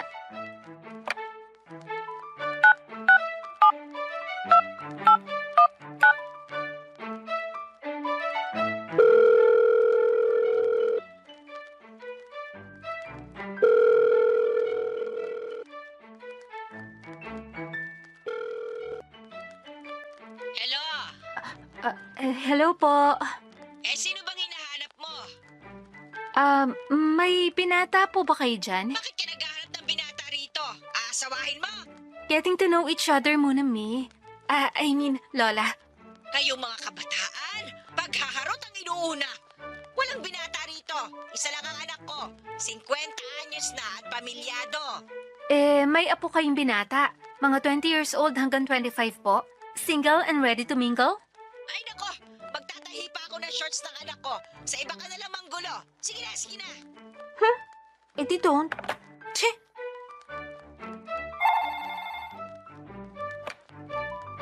Hello? Hello? Andyan po si Michael? Michael? Opo, pakisabi naman si Sid. Maniningi lang sana ng inutang niya. Kailangan ko na kasi ng pera. Nako, same. Kailangan ko rin ng pera. Pwede ba siyang makausap? Gusto ko sana magkausap kayo para makasingil ka na. Kaya lang, wrong number ka eh. Sorry. Ito kasi yung binigay niyang number. Wala pa siyang cellphone number? Mas madali mo siya makakausap doon. Nawala raw kasi yung cellphone niya. Kaya telephone number niya yung binigay sa akin. Parang ganyan naman lagi pag tumatakas sa utang, no? Ililigaw ka palalo, wag lang mapush magbayad. Tama ka eh. Ano ulit pangalan mo? Missy ang pangalan ko. 22 years old, single. Ako naman si Sid. Ilang taong ka na? Single, married, it's complicated, may ka-talking stage. Ilan na ang nag-host? Single at hindi komplikado. Wala pang nag-host at mas lalong walang balak gawin. Ka-talking stage. Parang sa ngayon, ikaw pa lang tong babaeng nakakatok ko. Uy, ano ba yan, kuya? Landi na agad, wrong number ka naman. Ay, hindi ako naglalandi. Sinasabayan ko lang trip mo. Ayos yan, gusto ko yan. 5-star review ka sa akin. Kumusta ka naman? Okay lang ba makipagkwentuhan muna sa'yo? Pangtanggal lang ng inis dun sa nangutang sa akin. Walang problema, hindi naman ako busy eh. Tsaka naghahanap talaga ako ng ka-phone pal. Phone pal? Meron pa rin bang ganun ngayon? Parang maling henerasyon ka. Gusto ko kasi maranasan yung old school. Harut-harutan sa landline. Ah, gusto mo ng kaharutan. Hindi naman kaharutan lang, phone pal. Yung makakausap ko talaga ng maayos at mapagsasabihan ko ng mga nangyari sa akin at mga sikreto kapag medyo deep na yung friendship or relationship. Gets? Gets ko naman. Nakakatuwa ka naman. Hindi lahat ng Gen Z gusto ng ganito ha. Gusto nila, laging nakaka-video call yung crush nila. Ibahin mo ko. Gusto ko mysterious. Pwede ka ba sa ganito? G ako dyan. Para kunwari, nasa 80s or 90s tayo. Ang saya nito. Hindi ko inaasahan na noong mga oras na yon ay makikilala ko si Dexter. Wala pa akong masyadong tinatanong sa kanya sa first talk namin. Gusto ko kasi na habang tumatagal ay doon ko siya makilala. Yun kasi ang nakwento ni Mama sa akin. Hindi minadali ng parents ko ang pagkakakilala nila. Hindi katulad sa panahon ngayon na kasing bilis na ng pagbabago ng technology ang ligawan. Kaya mabilis ding natatapos dahil hindi pa nila nakikilala ng maayos ang mga nakakaligawan nila. Kaya sinabi ko sa sarili ko na I'll take it slow. Kasing slow ng simula ng love story ng parents ko. Mabagal man pero may pinuntahan. Hindi ko sinasabing jojowain ko na kaagad si Dexter ha, Papa Dudut. Gusto ko lang noon na ma-experience yung na-experience ng magulang ko sa paggamit ng telepono. Kung magwo-workout man kami ni Dexter, edi masaya. Kung hindi, edi tatanggapin ko na lamang na hindi ako para sa telepono. Para ako sa cellphone at para ako sa social media. Naaliw ako makipagkwentuhan kay Dexter, Papa Dudut. Matalino siya at marami akong natutunan sa kanya. Napapatawa niya rin ako. Nagustuhan ko rin ang voice niya dahil parang tunog opa. Malamyos ang tunog, heartthrob, parang DJ sa radyo ang boses niya. Nakakaaliw at nakakaadik. Tumagal siguro ng halos 2 oras ang pag-uusap namin. Hindi pa sana yon matatapos kung hindi biglang nag-doorbell si Mama para sunduin ko siya sa gate. Namalengke kasi siya. Nabidin tuloy ako sa usapan. Ang nakakainis pa ay hindi ko nakuha ang number ni Dexter dahil naibaba ko na kaagad ang telepono. Kaya naman nung gabi nagdasal ako na sana itawagan akong muli ni Dexter. Humingi po ako ng sign. Kapag tumawag siya ulit, trip niya ako. Kung hindi naman, edi thank you. Next na lang siguro. Ganon dapat ang atake sa life. Move on kaagad kung hindi mag-work, hindi ba?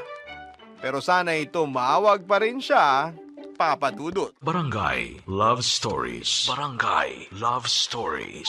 Mula nang nakausap ko si Dexter ay lagi ko nang binabantayan ang telepono namin. Panay ang hiling ko at dasal ko na sana'y tawagan niya ako ulit. Pagkatapos ng klase, nagmamadali na akong umuwi ng bahay para makatambay na sa pwesto ng telepono namin.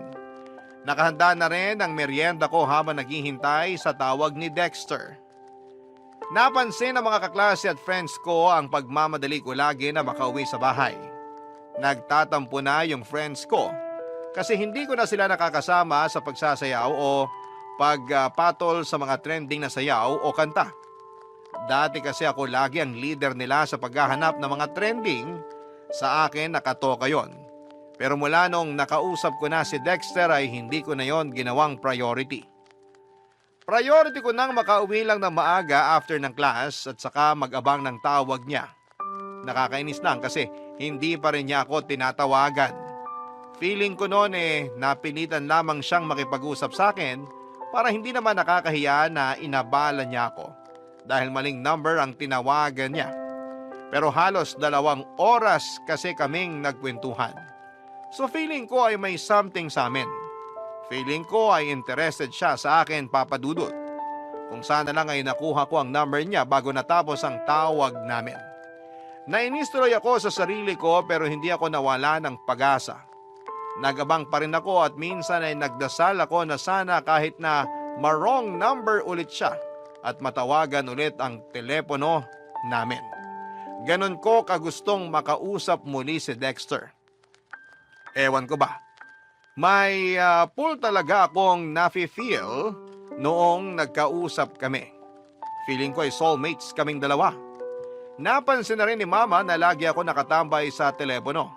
Lalo na't bihira na rin akong tumutulong sa mga gawaing bahay kasi nga ay mas gusto kong nakatitig lamang sa telephone namin, Papa Dudut.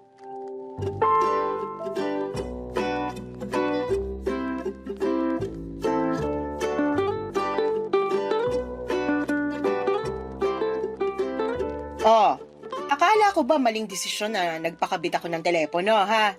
O yun, hindi ka na makaalis-alis sa tabi ng telepono. Kulang na lang itabi mo na rin hanggang pagtulog. Pwede po bang i-transfer ko sa room ko, Ma? Aba, hindi! Ako nagpakabit niyan at mas kailangan ko yan kesa sa'yo. Sino bang inaabangan mo tumawag sa'yo? Mga kaibigan mo? Hindi po. Wala namang telepono mga yun. Eh, sino nga? Papagalitan mo ko eh. Kahit hindi mo sabihin, pagagalitan pa rin kita kasi hindi ka na halos tumutulong sa mga gawaing bahay. Ewan ko, Missy, pero kapag naapektuhan ng grades mo dahil dyan, sa kakadikit mo sa telepono natin, malalagot ka talaga sa papa mo. Si Mama naman, kontrabida sa love life ko. May love life ka na? Boyfriend? Ano pangalan? Taga saan? Sino mga magulang yan? Ilan ang alaga nilang aso? May pusa? Anong kulay? Ang dami na agad tanong. Ano to, Senate hearing? Sabihin mo sa akin para makilatis ko. Wala ka pa makikilatis. Once pa lang naman kami nag-usap. Sa telepono? Hindi, sa rice cooker. Missy! Huwag mo kong isusumbong kay Papa ha. Sa atin lang muna to. Baka ma-jinx eh. Alam mo naman si Papa ang galing mang evil eye. Sabihin mo na bago ako mamalengke. Kasi may na-wrong number nung nakaraan. Sid ang pangalan, 25 years old. Pogi yung boses. Yung itsura. Hindi ko pa masabi. Hindi ko pa kasi siya nami-meet. Once lang kami nakapag-usap nung na-wrong number siya. Halos 2 hours kami nag-usap, Ma. May kilig? Konti. Feeling ko, magiging magandang love story namin. Isang beses mo pa nga lang nakausap. Tapos hindi na umulit.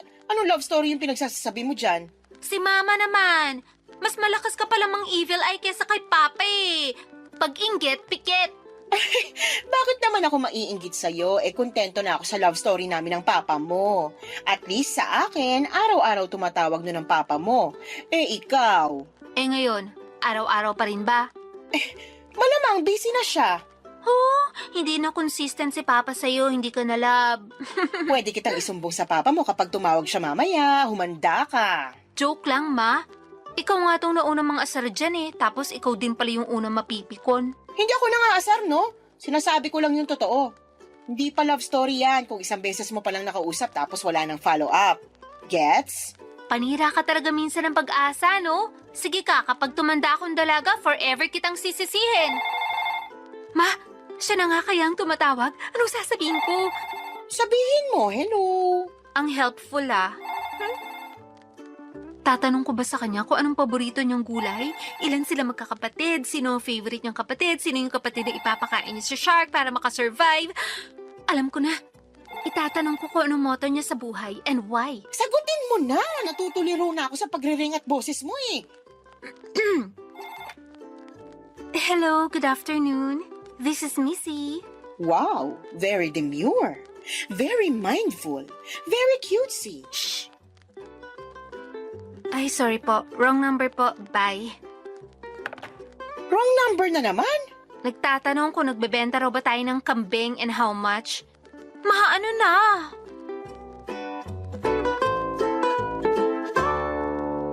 Napatawa na lang si Mama sa na-experience ko, Papa Dudut. Kahit ako ay gusto ko na ring matawa noon. Bakit ba kasi ako umaasa noon na tatawag muli si Dexter? Bakit ba ako umaasa na mauuwi sa nakakakilig na love story ang nangyayari sa amin? Isang beses lang naman kami nagkausap. Masyado pang maaga para umasa. Napansin ni Mama na nalungkot ako kaya tinigil na rin niya ang pagbibiro. Inaya niya akong lumabas para bumili ng ice cream. Kahit na wala akong gana noon ay sumunod pa rin ako. Gusto ko lang makalayo kahit ilang minuto lang sa telepono namin.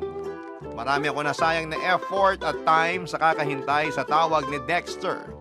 Ayaw ko nang magsayang pang muli.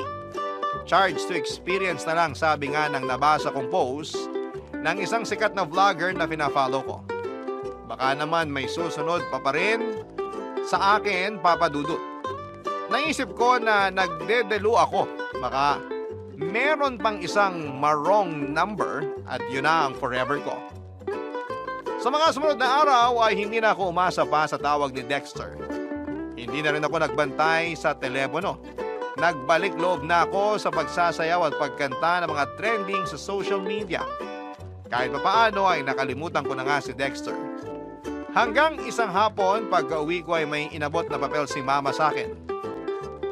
Sa pagtingin ko ay number yun ni Dexter. Ang akala ko ay pinaprank lang ako ni Mama. Pero sinabi niyang tumawag si Dexter at hinahanap daw ako. At binigay na lang nito ang number niya para tawagan ko siya kapag nakauwi na ako from school. Abot hanggang sa rings ng Saturn ang kilig ko. Hindi pa man din ako nakakapagpalit ng lapitan ko ng telepono namin para tawagan ang number ni Dexter. Si Mama naman, para mabigyan ako ng privacy, ay pumunta muna para makipagmaritesan sa kapitbahay namin.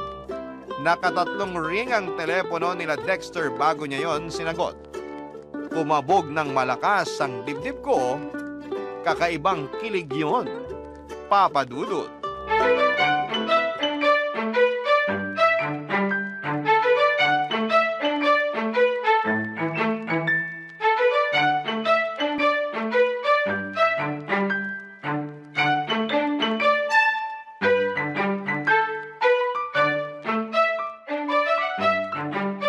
Kala ko hindi ka natatawag. Parang inaabangan mo ang tawag ko ah. Hindi ah. Okay lang. Sinumbong ka na ng mama mo sa akin. Akala raw niya hindi na ako tatawag sa'yo. Inaabangan mo talaga ang tawag ko. Bakit ikaw? Hindi mo inaabangan na makausap ulit ako? Ibibigay ko ba ang telephone number ko kung hindi? Ilang linggo mo kaya akong ginost, no? Nakitawag lang kasi ako dati sa tindahan. Oh, bakit ka tumili? Alam mo ba, si mama ko nakikitawag lang din sa telepono ng tindahan dati para lang makausap si Papa. Sabi niya, 5 pesos per 3 minutes ang bayaran. Ang galing naman. Parang nauulit ang kwento nila sa atin. Kaya nga eh. Pero huwag kang mag-alala. Hindi na ako makikitawag sa tindahan para makausap ka. So, hindi mo na ako tatawagan? Ayoko magtampo pero gusto kong i-validate tong feelings ko. Hindi mo muna ako pinatapos. Ang ibig kong sabihin, hindi ko na kailangang makitawag pa sa tindahan. Kasi nagpakabit na ako ng telepono para makausap ka. Unlimited, hindi per 3 minutes lang. Ginawa mo yon for me? Modern day Prince Charming ka talaga. Pero pasensya ka na talaga ha, kung napaghintay kita ng 1 linggo. Nagkaroon kasi ng problema dun sa nagkabit ng linya ko. Ang hassle. Hayaan mo na. Ang importante, nakakapag-usap na tayo. Tatawagan mo ulit ako, ha? Oo naman. Sabihin mo lang kung anong oras kita pwedeng tawagan. Ako na ang mag-a-adjust. Lagi lang naman ako rito sa bahay. Work from home kasi ako. Marami akong time for you. Gusto ko yan. Love language ko kasi ang quality time. Pero matanong ko lang. Okay lang ba sa'yo na sa telepono lang tayo nakakapag-usap? Ayaw mo bang magkita muna tayo? O kaya mag-usap sa cellphone or Facebook man lang? Ayoko. Gusto ko nga nitong usapan natin sa phone eh. Tunog mysterious. Ayaw mo ba? Hindi naman. Iniisip lang kita. Mas bata ka kasi sa akin ng 5 years. Feeling ko mas gusto mo yung ligawan sa Facebook tulad ng iba. Liligawan mo ko? Pwede ba? Oo naman. Nagtatanong ka pa? Para saan pa ang ilang linggo na paghihintay ko sa'yo kung babasta rin din pala kita? Para naman akong crazy nun. Hindi ko alam pero kinilig ako bigla. Ganito pala yun. Ang sarap sa pakiramdam. Parang may nangingiliti ng lungs ko. Ay, Hindi ka pa ba nakaka-experience ng kilig? Wawa naman. Busy kasi sa trabaho at sa parents ko. Parang wala akong time para makaramdam ng kilig. Hayaan mo, bigyan mo lang ako ng time at ako nang bahala magpakilig sa'yo. Deal? Deal. Kumain ka na po?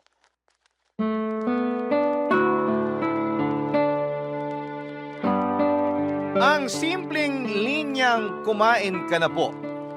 Pero iba ang atake at kilig noon sa akin. Gets ko na tuloy yung mga memes sa Facebook na laging ginagamitan ng linyang ito, Papa Dudut.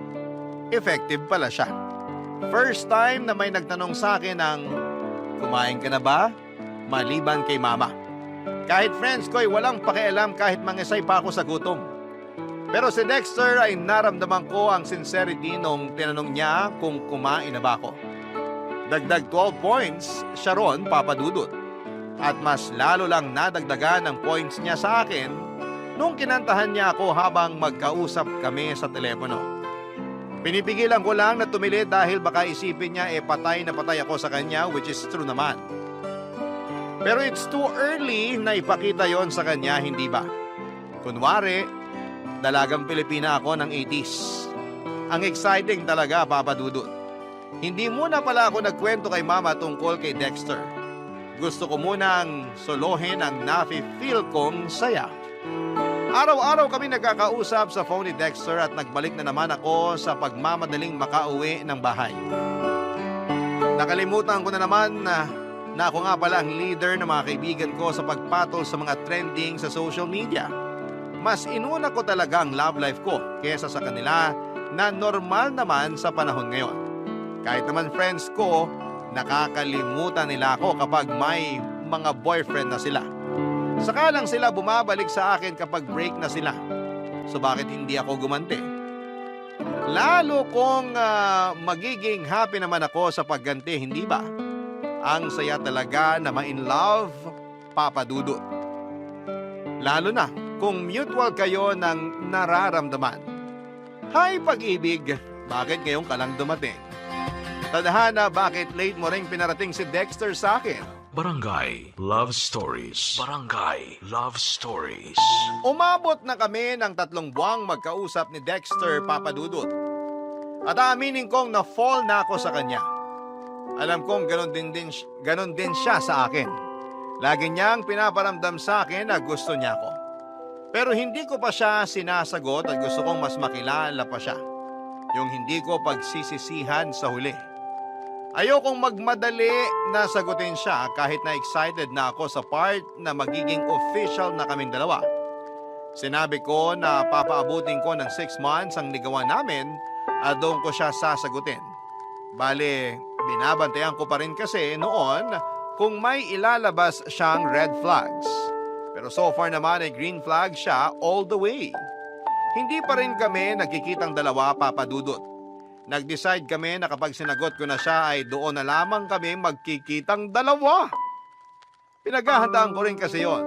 Medyo nagkalaman ako the past few months dahil habang magkausap kami sa telepono ni Dexter ay panayang lanta ko ng mga pagkain.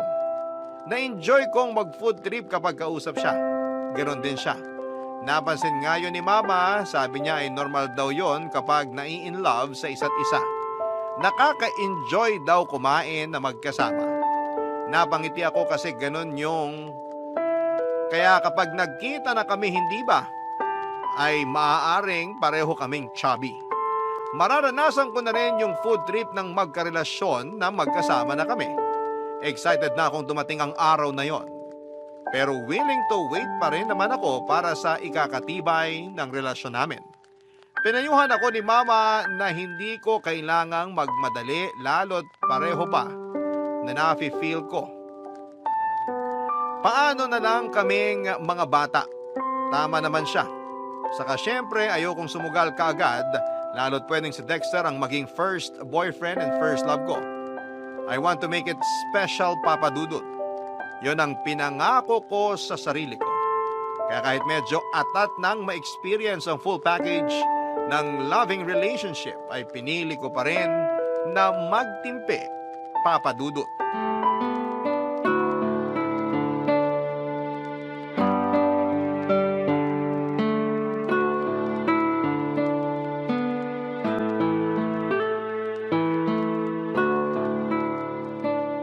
Akala ko hindi mo nasasagutin ang telepono nyo. Sorry ha, hindi ko alam na umalis pala si mama ng bahay. Wala tuloy sumagot sa tawag mo nung wala ako. Nasaan ka ba nun? Nag-alala ako eh. Baka ka ako, nakakita ka na ng opa sa daan at nakalimutan mo na ako. Che! May pinag-usapan pa kasi kami para sa thesis namin ng mga classmate ko. Medyo natagalan kasi may mga binackstab pa. Mas inuna mo pa ang pagbabackstab kaysa sa akin. Huwag ka na magtampo, baby ko. Baby mo ako? Psh, kainis to. Nabigla lang ako. Ekis, babawiin ko. Saka na kita tatawaging baby kapag sinagot na kita. When kaya? Sorry, excited. Excited na rin naman ako. Kaya lang, wait pa tayo ng konti. Darating din tayo dyan. Alam ko naman. Kaya lang... Kaya lang, gusto ko na talagang makadate ka. Masolo kita. Kung magde-date na tayo, ano bang plano mo? Marami na akong naplano. Pero yung gusto ko, ipasyal ka sa mga museum sa Maynila. Ipapakita ko sa'yo na walang kahit na anong sining ang papantay sa kagandahan mo. Nax, mukhang pinaghandaan mo yung pambobola mo na yan, ha? 2 weeks kong inanda yan. Purihin mo naman. Pwede na rin. Tsaka ano pa? Tapos, maglalakad tayo sa Fort Santiago. Magbabaon ako ng kape natin. Ako mismo ang magtitimpla. May binili na nga akong mga thermal flask para sa ating dalawa. Isang black at isang pink. Yung black sa'yo, kasi yun ang paborito mong kulay. At yung pink naman sa akin, kasi yun ang gusto ko. Gusto ko yan. Ipagtimpla mo ako ng kape.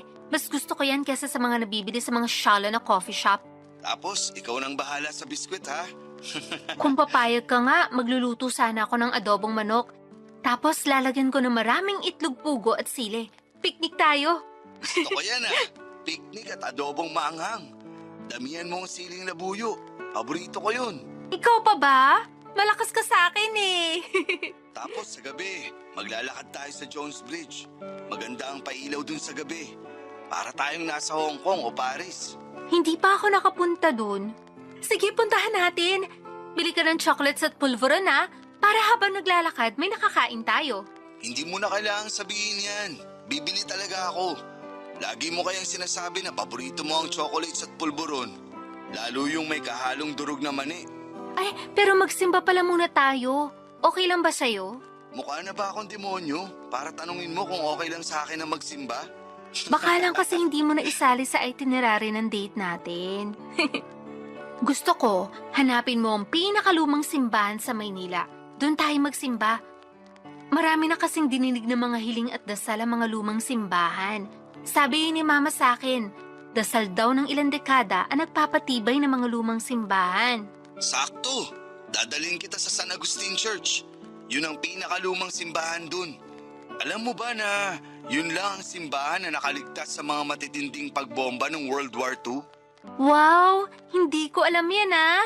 Kakainis ka. Oh, bakit naman nakakainis ako? Kaya ang daling ma-fall sa'yo eh kasi ang talino mo. Kahit hindi pa kita nakikita, alam kong ikaw na talaga. Ha? Ang gwapo ng utak mo, boy! Parang masama pa ang loob mo na ako na ang dawan para sa'yo. Masama lang ang loob ko kasi hindi na ako makapaghintay na makita ka. Pero alam kong kailangan ko pa maghintay.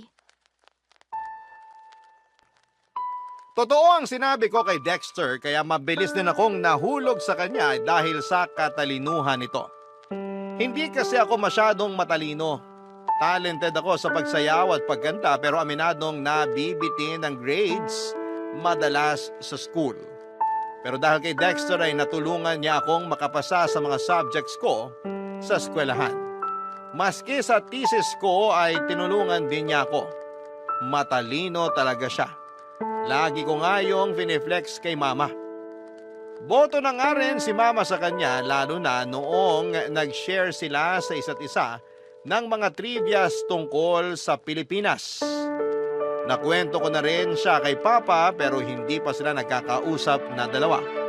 Pero binigay naman ni Papa ang blessing niya sa amin na kung sakali mang magiging kaming dalawa ay papayagan niya.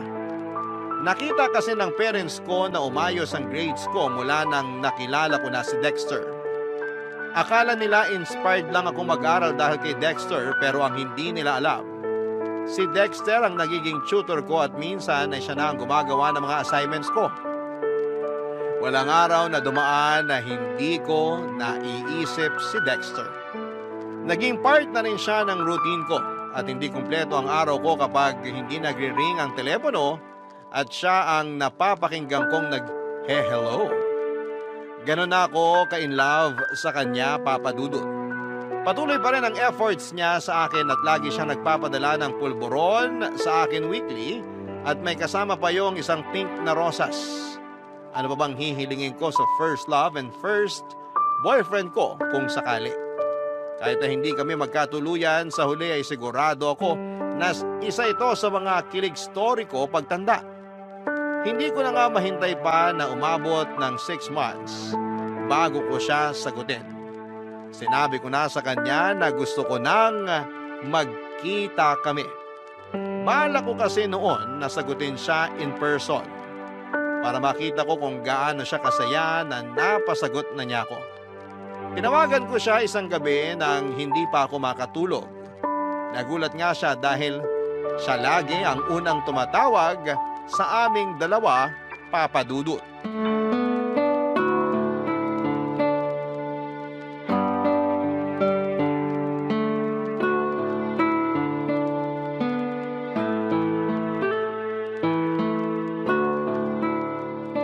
Nagulat ako. Bakit bigla kang tumawag? Ayaw mo ba? Gusto ko, syempre. Kung hindi nga ako makakaistorbo sa pag-aaral mo hindi ko natitigilan ang pagtawag sa'yo. Naisip lang kasi kita. Na-miss. Sakto nga kanina bago ka tumawag. Iniisip din kita. Na-miss din kita. Kanina ko pa nga ini-imagine ang totoong itsura mo eh. Sana naman. Hindi ako dehado sa imagination mo, ha? Naku, hindi ah. Ikaw nga tong pinakagwapong lalaki na na-imagine ko. Huwag mo naman masyadong taasan ang expectations mo sa itsura ko, ha? Baka hindi ko naman mabuhat yan. Kasalanan mo naman kasi. Sobrang green flag ka. Puro magaganda lagi nakikita ko sa'yo. Paano kung may pangit kang makita sa akin? Bakit? Pangit ka ba? Uy, hindi ako pangit. Grabe, pag pangit, itsura agad. Hindi mo na itatanong pero sabi nila, malaki ang hawig ko kay David Licao ko. Sayang. Bakit sayang? Hindi ko kasi kamukha si Barbie Fortesa. Match na sana tayo.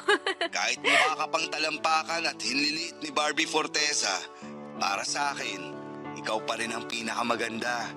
Walang tatalo, kahit sino. Tingnan mo na. Kaya ang taas ng expectations ko sa'yo dahil dyan sa panglalandi mo sa akin. Ay naku. Awat na ba ako sa paglalandi sa'yo? Wag! Dapat nga sobrahan mo pa kasi... Kasi ano? Kasi malapit na kitang sagutin. Wala pang 6 months ha. Ayaw mo ba? Gusto ko siyempre. Ako nga tong atat sa atin lagi. Magkita tayo bukas? Sunduin mo ako sa school? Ano hindi ako pwede bukas. Sasamahan ko magpa-check up tatay ko. Sa Friday kaya? Sakto wala na akong pasok kinabukasan. G? Hindi rin ako pwede ng Friday. Check up naman ni nanay. Bakit kaya hindi mo nalang pagsabayin ng check-up ng nanay at tatay mo sa loob lang ng isang araw? Para hindi ka na rin mapagod. Magkaiba kasi sila ng doktor. Medyo magkalayo yung mga clinic. Sa weekend? Di ba day off mo sa work pag weekend? Wala rin akong pasok. Rest day ko yon kasi hindi muna namin aasikasuhin yung thesis namin. Ano na, G? Teka. Itatanong ko kay nanay kung wala silang lakad. Bakit kailangan mo pang tanungin? Para ano? Magtatanong lang ako.